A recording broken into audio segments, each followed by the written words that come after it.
And good evening from our election night headquarters here in New York, where a little over 24 hours from now, we will begin getting the very first results. We'll start to see the very first trends emerging from across the country. The Republicans believe they are on the verge of taking over power in the U.S. Senate. And as is often the case with a sitting president, the Democrats are preparing to see evidence of the president's unpopularity at the polls.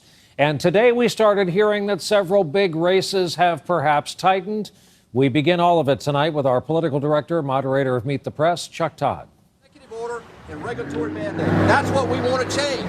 As candidates around the country rush to make their final push, control of the Senate hangs in the balance, and voters are conflicted. If I say Washington, what do you say right now? Fighting and poor performance. Mel? Just a plain mess, absolute mess. That feeling is why 8 of the most competitive Senate races are within 4 points. And a whopping half of the nation's 36 governor's races are also too close to call. And voters tell us they aren't happy with the campaigns. Both parties catering to their base rather than focusing on the 2 issues they say matter most. In our latest NBC News Wall Street Journal poll, Washington gridlock and the economy were tied as the most important issue to voters. You got a message to Washington? I would like some crossing over the aisle. I would like to see both sides working together. There's a lot of division, between the two. You got to step across the aisle and work together on things. It's the president that is taking the brunt of voter anger. His approval rating in our latest poll, only 42%. This is what happens when you do not lead. If you're not going to be a genuine leader, whether you're right or whether you're wrong. Republicans are using the president as a political piñata in just about every competitive state. And yet, despite President Obama's woes, Republicans haven't put this election away just yet. A late surge of Democratic enthusiasm has turned this election into a surprisingly close contest. Gridlock is something that both parties own, the Republican Party in particular, and that's hurt the Republican brand, and it's made these races closer. Still, Republicans are poised to have a good night tomorrow. The question is if it's enough to take the Senate.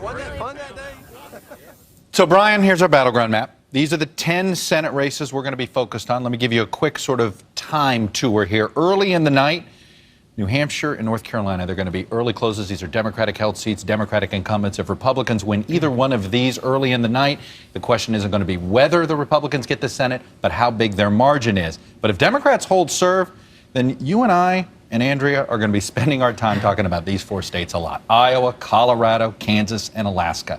This is where if one party wins 3 of 4, that's their road to the majority. But guess what? All of that could still leave things up in the air. And then we're going to get to know Georgia and Louisiana. They're going to have potential runoffs that will make it look like presidential-style campaigning for 2 more months.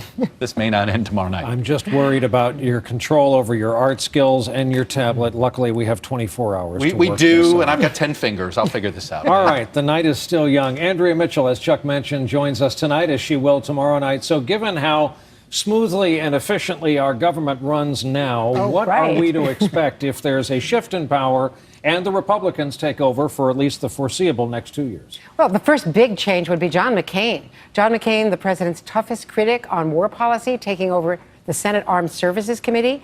That's going to be a big change. Then there are the Republican senators who've said we're going to repeal Obamacare. If they try, he will veto it. He's only vetoed twice, only used the veto twice since he was first elected. That's going to be another cause of gridlock, and gridlock is what the voters tell us they don't like. There are other big changes to come. Judges, Supreme Court justices, how does he get them confirmed?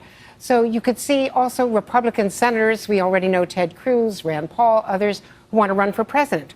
Are they going to try to prove they're obstructionists? Or are the Republicans going to try to prove that they are different from the Democrats so far and can get things done, can govern? That's going to be the big question for their party and for the government and for the people. All right, Andrea Mitchell, Chuck Todd, members of the big team that'll be here with us in the studio.